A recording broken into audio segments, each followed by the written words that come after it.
What's up guys, I'm Jared and welcome back to Avalanche Reviews. Now today I wanted to do something a little different. I'm going to take a look at a game that didn't get the love it should have, as usual, but I'm also going to compare it side by side with another game I think it has a lot in common with. Now I know what you're thinking. Why am I defending Dead Island? I mean, didn't it get decent scores? Well, yes and no. When Dead Island hit, popular review outlets like IGN or Game Trailers had great things to say about it. But those of you who get your reviews from independent YouTube channels might remember Dead Island getting a huge amount of negative reviews, and even more unconstructive criticism. Now this in itself is no new development in the YouTube community. We tend to be a fickle group of people. But not 2 months after Dead Island's release, a bomb dropped on gamers worldwide. The Elder Scrolls V Skyrim took the internet by storm, and it sat on its throne of perfect 10 scores while showering itself with blind praise. And to be honest, it deserved most of it. Skyrim was a really fun game and it had a lot of great features. But one thing that always bothered me was Skyrim being praised for things that Dead Island was ridiculed for. Why were these two games that were so similar, so far from each other in the public eye? Well, first off, in the name of thoroughness, let's take a look at their respective stories. In Dead Island, you play as one of 4 characters who must survive a zombie outbreak on the fictional resort island of Banoi. In Skyrim, the player creates his or her own main character who is charged with saving the world of Nirn from a dragon named Alduin who is prophesied to destroy it.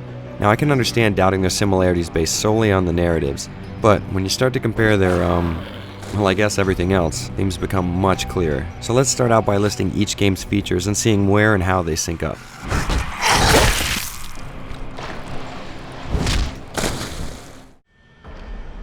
Both games are played from the first-person perspective, but focused on melee-based combat, with a tiny dose of shooting sprinkled in for good measure. They're also equally disorienting at first. Whether you're swinging a medieval sword or a bat with a buzzsaw in it, adjusting to a first-person fighting engine can be jarring at first, but with a little bit of time you'll be slaying dragons and zombies with ease. Massive environments with a large emphasis on discovery and deviating from the beaten path is the name of the game here. Much like other large open-world games like Stalker, The Witcher, or Fallout, exploring the world can be another game within itself. Checking every room and every building can yield rare loot, or even better, it can give you the feeling that you're exploring a real, living, breathing world.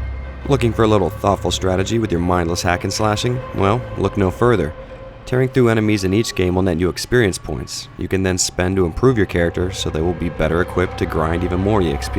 Now, of course, I'll admit Skyrim offers a much more robust leveling system, but I'm not sure Dead Island would have even benefited from any deepening of mechanics in this field. Each of these games boasts some stunning landscapes and utterly breathtaking ecosystems. One of the funnest things to do in either game is to find the highest point you can and scale it just to gaze on such a well-rendered world.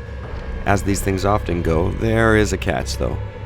Climbing off that high point and interacting with NPCs yields some nasty looking faces and robotic movements. But I'll be honest, I think Dead Island has the upper hand on this one. I was able to find many more well-modeled faces in Banoi than I ever found in Skyrim.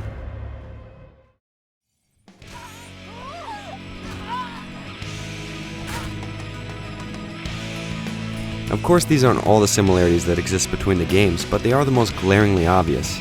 And even though these elements are almost carbon copied between the two, it's not hard to find a Skyrim fan who hates Dead Island for its lack of story focus and its insistence on fetch quests, claiming they just got bored of it.